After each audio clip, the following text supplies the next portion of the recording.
بسم الله الرحمن الرحيم الحمد لله رب العالمين وبه نستعين وصلى الله وسلم وبارك على سيدنا محمد وعلى آله وصحبه أجمعين رب اشرح لي صدري ويسر لي أمري واحلل عقدة من لساني يفقه قولي ولا حول ولا قوة إلا بالله العلي العظيم اللهم أخرجنا من ظلمات الوهم وأكرمنا بنور الفهم وافتح علينا بمعرفة العلم وسهل أخلاقنا بالحلم اللهم اجعلنا ممن يستمعون القول فيتبعون أحسنه أولئك الذين هداهم الله وأولئك هم المفلحون أما بعد السلام عليكم ورحمة الله وبركاته.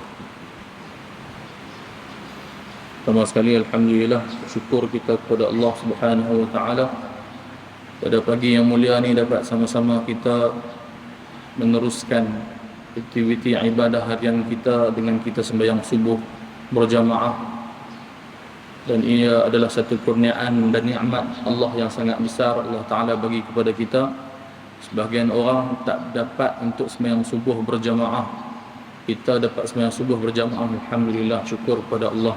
Sebahagian orang dia tak dapat main sebab apa? Macam-macam sebab, sibuk nak pergi kerja dan sebagainya, ataupun ada urusan tertentu tak bangkit sembahyang subuh dan sebagainya. Kita boleh bangkit tuan-tuan, Alhamdulillah, syukur kepada Allah Subhanahu Wa Taala. Dan hadirin muslimin muslimat rahmati Allah Subhanahu Wa Taala, pada pagi ini insya-Allah kita akan teruskan. Hari itu kita ada baca yang pertama, nasihat pertama yang kita baca ni daripada kitab Ayyuhal Walad, karya ataupun karangan Al-Imam Al-Ghazali rahimahullahu ta'ala. Kita baca terjemahan daripada Syekh Ahmad Sami Zamzam Al-Marhum, dan kita baca tentang nasihat yang ke-15, menceritakan tentang 8 wasiat Imam Hatim Al-Asam. Imam Hatim Al-Asam, kita ulang semula sedikit daripada cerita dia. Hatim Al-Asam ni dia berjumpa dengan tok guru dia, duduk dengan tok guru dia, jumpa tok guru dia nak test dia. Zaman dulu mungkin tak ada periksa macam kita lah. Tok guru dia nak test dia. Wahai Hatim, kamu telah mengaji dengan aku ni selama 30 tahun. 30 tahun mengaji, disebutkan dalam riwayat lain 33 tahun. Lama dia mengaji. Apa yang kamu dapat? Hatim kata, daripada 30 tahun ni saya dapat berapa? Saya dapat 8 faedah daripada ilmu yang saya mengaji. Tok guru dia Syaqiq Al-Balkhi bila dengar kata lagu tu, dia kata inna lillahi wa inna ilaihi raji'un. Maksud dia apa? Musibah besar hang ni. 33 tahun hang mengaji dengan aku, kamu hang dapat 8 benda je. Tak apalah, 8 benda pun 8 lah, cerita kat aku. Lepas tu kita dah cerita tentang faedah ataupun 8 perkara yang Hatim Al-Asam dapat daripada sepanjang pengajian dia 33 tahun. Kita dah cerita hari itu yang pertama, bagaimana kekasih dan peneman sebenar manusia itu ialah apa? Ialah amalan dia. Amalan kehidupan, amalan di atas dunia ni untuk dibawa ke akhirat, yang itulah peneman dia. Kita dah cerita tentang hadis Nabi SAW yang mengikut mayat, yang ikut jenazah ada 3. Pertama sekali keluarga dia, ahli keluarga dia, tetangga dia dan sebagainya. Itu yang pertama. Yang kedua, harta dia. Dan yang ketiga adalah apa? Yang ketiga adalah amalan dia. Dan akan pulang daripadanya 2, harta akan pulang, ahli keluarga akan pulang, dan hanya bersama dengan si mati, dengan jenazah tu apa dia? Amalannya sahaja. Itu kita dah selesai. Kekasih yang sebenar siapa? Amalan soleh bagi diri kita. Tuan-tuan muslimin muslimat dirahmati Allah Subhanahu Wa Taala, insya-Allah pada pagi ini kita akan terus pada faedah yang kedua, insya-Allah. Mudah-mudahan ada manfaat dan faedah buat kita pada pagi ini. Faedah yang kedua, sesungguhnya aku melihat sekalian makhluk ni, kata Hatim Al-Asam, aku tengok sekalian makhluk ini sentiasa mengikuti kehendak nafsu mereka. Manusia Allah Ta'ala bagi mereka nafsu, dan manusia ni, kata Hatim, aku tengok suka dia ikut nafsu dan bersegera menunaikan apa jua kehendaknya. Lalu aku memikirkan firman Allah Subhanahu Wa Ta'ala yang berbunyi, wa amma man khafa maqama rabbih wa nahan nafsa 'anil hawa fa innal jannata hiyal ma'wa. Artinya, dan adapun orang yang takut akan berdiri di hadapan Tuhannya dan ia menahan nafsu daripada kehendak-kehendaknya, maka akan dijadikan baginya syurga itu sebagai tempat tinggalnya. Jadi ayat ini menyebutkan bahawa orang nak jadi ahli syurga, dia ada dua sifat. Dia ada dua ciri-ciri dia. Yang pertama sekali, man khafa maqama rabbih, dia takut, dia sentiasa rasa takut kepada Allah Subhanahu wa taala, rasa takut bagaimana keadaan dia dihadapkan di hadapan Allah Subhanahu wa taala. Orang yang takut ni tuan-tuan, dipanggil takwa. Dia ada takwa dia takut kepada Allah Subhanahu wa taala. Orang yang takut, orang yang selalu berfikir dia akan dihadapkan di hadapan Allah Subhanahu wa taala, dia akan disoal, dia akan ditanya. Semua kurniaan Allah Subhanahu wa taala yang Allah taala bagi, dia akan ditanya. La tus'alunna yauma idzin 'anil na'im. Pada hari kiamat akan ditanyakan tentang kenikmatan yang Allah taala bagi. Allah bagi nikmat kita di atas muka bumi ni, kita buat apa? Kemanakah nikmat kita tu Allah kita bagi? Kita ke mana? Segala nikmat-nikmat kita tu Allah taala bagi, kita buat apa? Orang yang takut bagaimana keadaan dia dihadapkan di hadapan Allah Subhanahu wa taala nanti, ni ciri pertama orang ahli syurga. Dan ciri yang kedua, wa nahan nafsa 'anil hawa, dan dia halang, dia cegah nafsu dia, dia menahan nafsu daripada kehendak-kehendaknya. Nafsu tuan-tuan, Allah taala bagi kita nafsu. Nafsu inilah Allah taala sebut innan nafsa la ammaratun bisu. Sesungguhnya nafsu itu sentiasa suruh buat as-su, kejahatan. Sentiasa suruh buat kejahatan. Tak boleh buat kerja baik, tak apa. Tak boleh buat jahat pun tak apa. Yang penting buang masa. Jadi dia katalah, kita bagi contoh macam apa? Tak apa, aku bukan buat kerja jahat pun, aku bukan buat maksiat pun. Aku duduk saja aja, aku duduk melepak saja. Bukanlah buat benda yang buat dosa pun, tak. Buang masa. Tu antaranya nafsu yang suruh. Nafsu ni tuan-tuan, dia ni sifat dia apa? Sifat dia suka suruh buat benda yang tak elok. Dia suka benda-benda yang seronok, tu nafsu. Benda yang seronok, benda yang senang dia. Benda yang senang. Benda yang susah-susah dia tak mau. Sebab tu nafsu ni dia kalah dengan puasa. Dia kalah dengan puasa. Benda yang dia suka suruh orang buat benda yang senang. Sebab itulah sekali kita baca daripada ayat ni juga, kata Sahal At-Tustari. Sahal At-Tustari, seorang ulama salaf, dia bila dengar ayat ni, dia kata apa? Dia ambil daripada ayat ni, meninggalkan hawa nafsu. Maka orang yang meninggalkan hawa nafsu dan orang takut kepada Allah Subhanahu wa taala ni, fa innal jannata hiyal ma'wa, maka syurgalah jadi tempat tinggal dia. Kata Sahal At-Tustari ataupun At-Tusturi ataupun At-Tustari, dia kata tarkul hawa miftahul jannah. Dia ambil istinbat daripada ayat ni, dia kata apa? Meninggalkan nafsu itu adalah kunci syurga. Kunci syurga ni apa tuan-tuan? Meninggalkan hawa nafsu. Nafsu suruh buat hak ni, dia tak mau. Nafsu ni dia kadang-kadang ada juga dia suruh kita buat benda baik. Ataupun diri kita ni ada juga dia bisik-bisik suruh buat benda baik. Tak apa kita ikut. Tapi yang dia lebih banyak dia suruh buat apa? Dia suruh buat benda jahat. Dan benda ni lah kita kena tahan nafsu kita untuk ikut. Dan para ulama dulu, bagaimana mereka bermuamalah dengan nafsu? Nafsu, mereka nak didik nafsu mereka. Nafsu mereka kata A, mereka kata B. Walaupun benda tu benda yang bukan benda yang haram, bukan benda-benda yang berdosa, tapi sebab apa? Mereka bermukhalafah dengan nafsu. Mereka bersalah-salahan dengan nafsu. Mereka bercanggah dengan nafsu. Sebab apa? Nak didik nafsu ni. Nafsu ni boleh dididik. Sebab tu Nabi SAW ada ajar satu doa. Kita baca tadi lepas subuh. Allahumma ati nafsi taqwaha. Hati ni perlu, ataupun nafsu, hati perlu disemai dengan takwa. Jadi kita minta doa, Allahumma ati nafsi taqwaha. Wahai ya Allah, berikanlah kepada diriku, kepada nafsuku taqwaha, ketakwaannya. Wa zakkiha anta khairu man zakkaha, dan bersihkanlah ia, engkaulah yang hanya mampu membersihkan nafsu saja, nafsuku saja.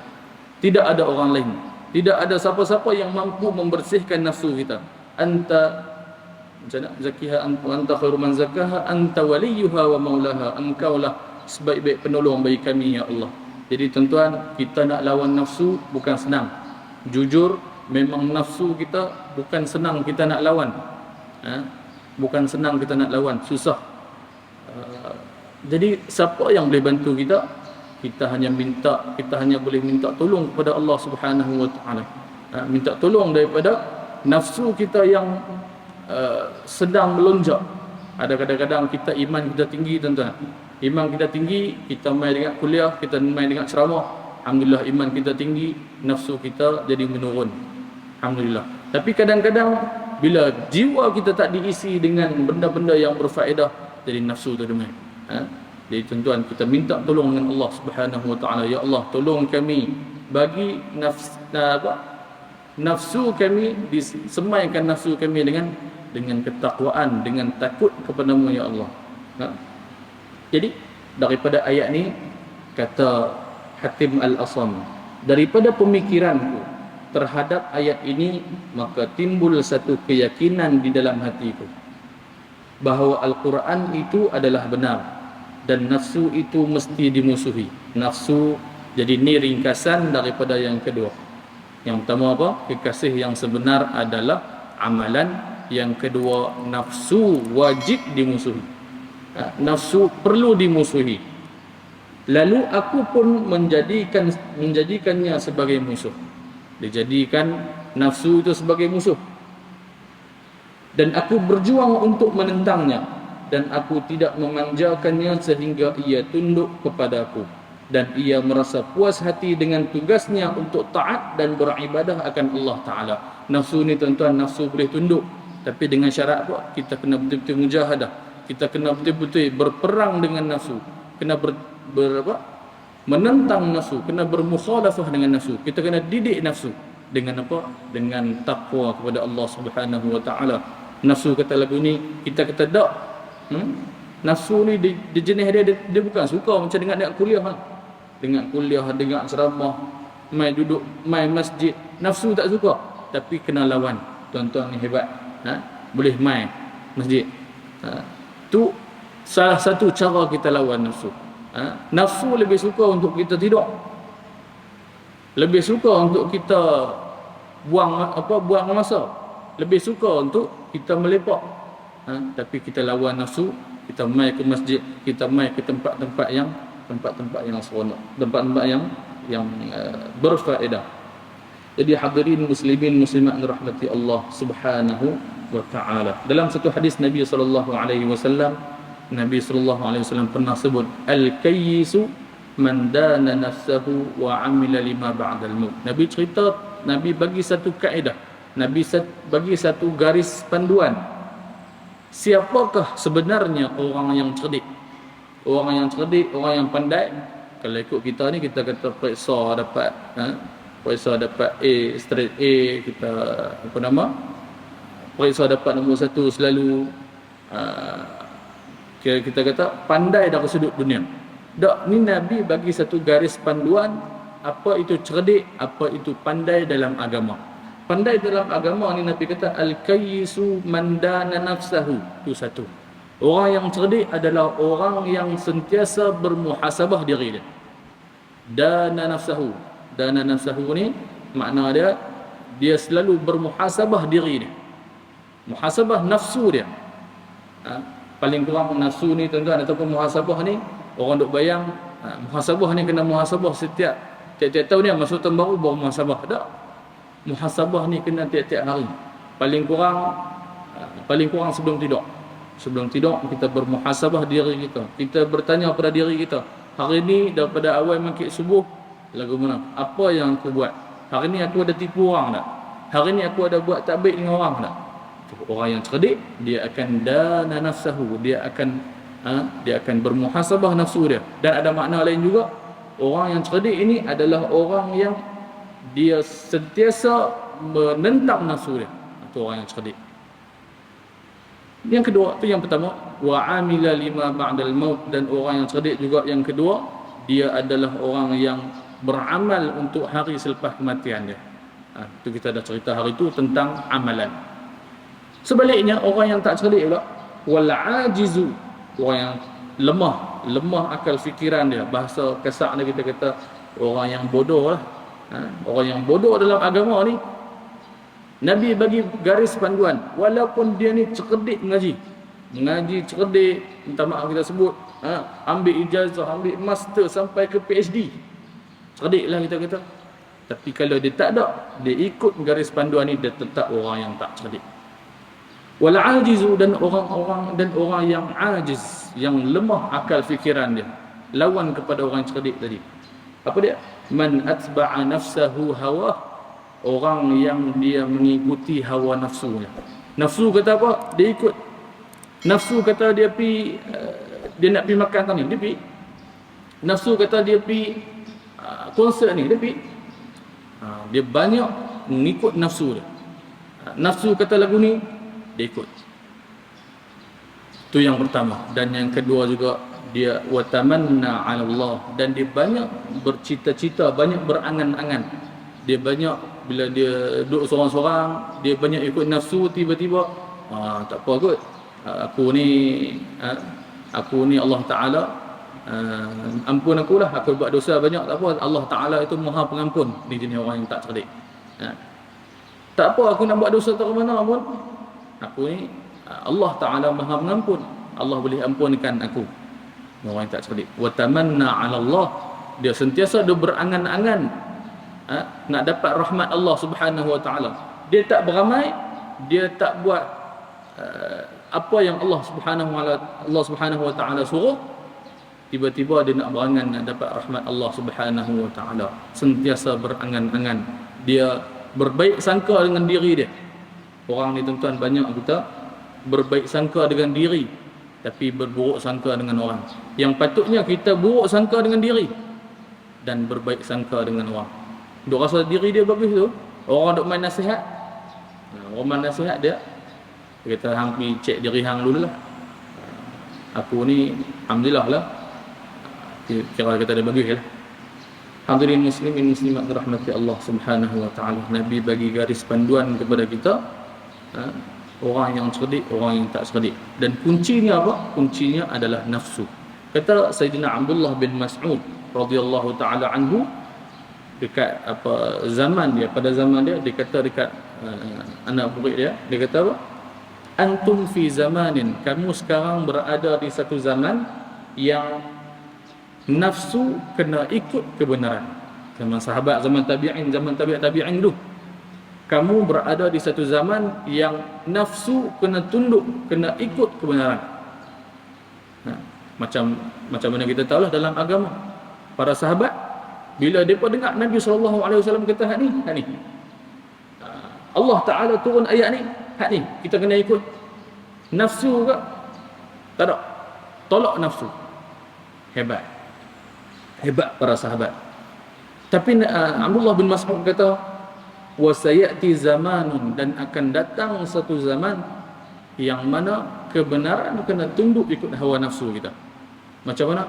Nafsu kata benda ni bagus, nafsu kata benda ni baik, nafsu kata kita buat konsert, kita pergi ke tempat-tempat yang tak ada faedah, benda yang tempat-tempat yang lara. Dia kata tak apa, hak ni tak ada masalah. Dia nak kata benda tu benar dan dia tundukkan kebenaran itu demi hawa nafsu dia. Ni Abdullah bin Mas'ud ada sebut. Dan mungkinlah zaman kita, Allah Ta'ala mungkin zaman kita, dan kita nampak banyak orang, banyaklah ni penipuan yang berlaku. Penipuan yang berlaku. Saya kata baru jugalah balik ke Malaysia. Sebelum ni duduk di Indonesia, tak berapa tahu sangat, tak banyak tahu tentang boleh kata isu-isu kemasyarakatan dalam Malaysia. Jadi bila balik-balik dengar cerita lagu ni, dengar cerita lagu tu, dengar cerita scammer, dengar cerita pasal apa, dengar cerita pasal tipu duit orang, ni semua hawa nafsu. Ni semua hawa nafsu. Kita kata apa, tabung bubuh nama, bagi sumbangan kepada derma kepada si fulan bin si fulan, sakit sekian-sekian, bubuh dekat apa, dekat pasar, dekat market, bubuh kat situ, orang bagi sumbangan. Duit tu pergi mana? Duit tu masuk poket sendiri. Kebenaran kena ikut hawa nafsu. Kadang-kadang minta maaf kita sebut, kadang-kadang dengar cerita ustaz, title ustaz, tapi tiba-tiba tipu duit orang.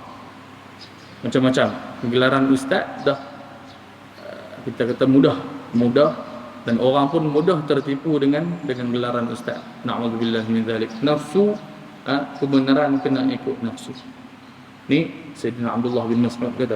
Jadi faedah yang kedua ni, kata Hatim Al-Asam, nafsu perlu dimusuhi. Saya kena musuh dengan nafsu tu. Itu yang kedua.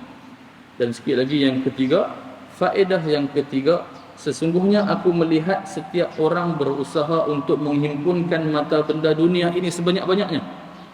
Aku dah tengok manusia ni, dia suka kumpul harta benda. Suka kumpul harta benda. Tak ada masalah. Kena cara, tak ada masalah. Cuma masalah dia apa? Kemudian lalu ia menahannya dan tidak mahu mendermakannya.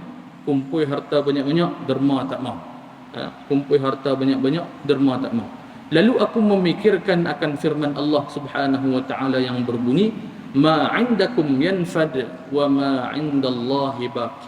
Apa yang ada di sisi kamu akan habis, semua yang ada di tangan kita akan habis, dan pahala yang ada di sisi Allah itu adalah kekal. Lalu aku pun terus suka mengorbankan apa jua yang aku dapatkan daripada harta benda dunia, dan aku suka membahagikannya di kalangan fakir dan miskin, supaya harta benda itu menjadi pahala yang tersimpan di sisi Allah Subhanahu wa ta'ala. Seorang ulama dia kata apa? Dia kata, aku pelik melihat manusia yang suka kumpul duit. Pelik sebab apa tuan-tuan?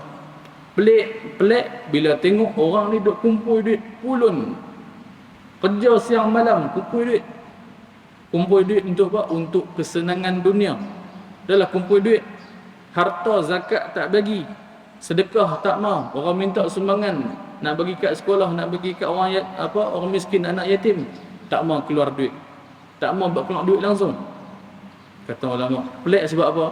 Sebab orang ni pulun siang malam cari duit, tapi apa? Tiba-tiba lepas tu dia mati, harta tu jadi milik dia? Tak jadi milik dia. Harta kita selepas kita mati bukan lagi milik kita, dia akan berpindah milik jadi milik harta warisan, bukan lagi jadi harta kita. Kemudian dia dihisab, dia ditanya di hadapan Allah Subhanahu wa taala akan harta benda yang dia cari tadi. Duduk di dunia, dia dan guna tak harta tu? Orang yang kumpul harta ni, dia tak guna harta dia. Dia kumpul lah, duduk lambeng tu ribu-ribu juta-juta. Dia guna tak? Dia tak guna. Dia punya pulun cari harta, kemudian dia simpan harta dia, infak pun tak.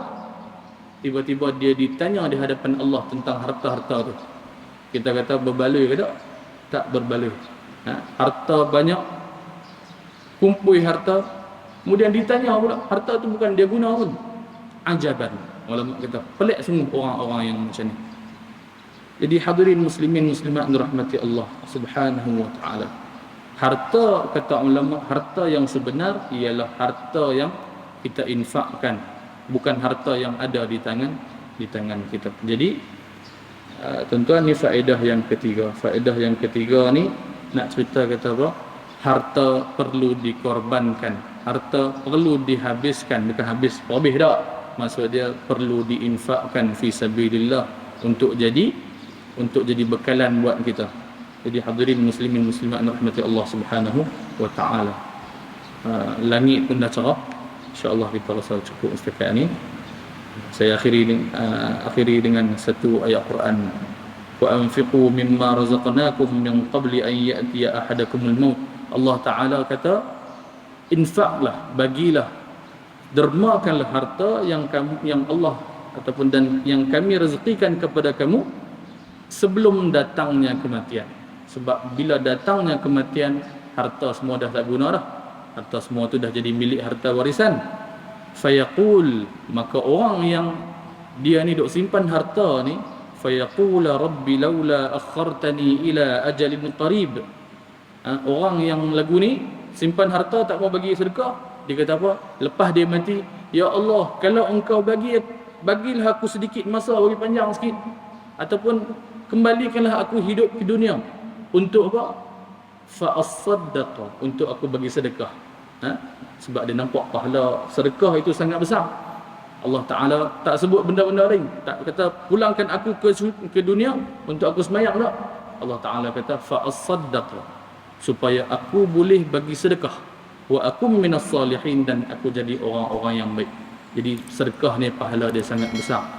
Kita dermakan, kita bagikan sedikit harta kita kepada golongan-golongan yang berhak mendapatkan sedekah kita. Jadi hadirin muslimin muslimat rahmati Allah Subhanahu wa taala. Cukup di sini perkongsian kita pada pagi ini. Insya-Allah mudah-mudahan apa yang kita sebut, apa kita kongsikan pada pagi ini dapat manfaat buat semua. Kita ampun atau maaf bila ada kasar bahasa dan sebagainya. Wabillahi taufiq wal hidayah. Assalamualaikum warahmatullahi wabarakatuh.